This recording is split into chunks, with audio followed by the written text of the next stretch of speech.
Da, mamă, zi, ce spune fetița? Hai, mamă, da, zi la mama.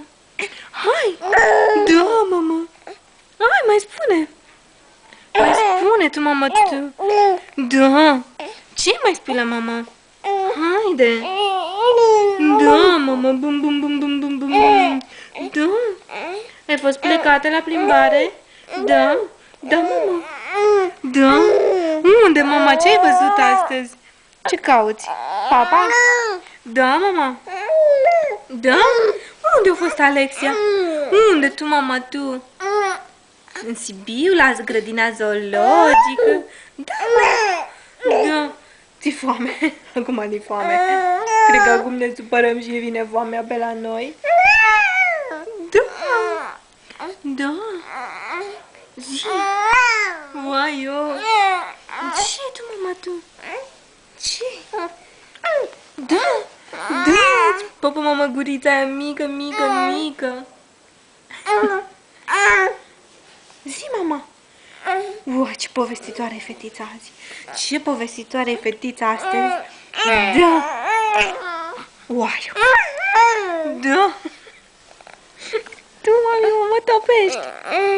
O topești pe mama. Uai, nu poți tu să faci ce ai vrea, așa-i? Nu. Uai. Papa, mama, mânuța. Da, mama. Mami. Ce, mama? Hai, mama, scoate un cuvânt. Hai. Hai, mama. Mama? Zici că o vă zis mama? Mama. Mama. Mama. Zici că ai zis mama, tu, iubito, tu. Mama. Hai, mai spun o dată. Hai. Da.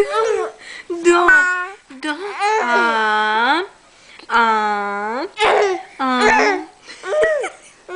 Da. Du-te, mă, pitica mea, mă. Ce, mami? Ce? Ce, iubito, ce tare mă strângi. Ce tare o strângi pe mami. Zi, ma. Ma. Ma. Mama. Mama. Zi, mama. Zi, mama.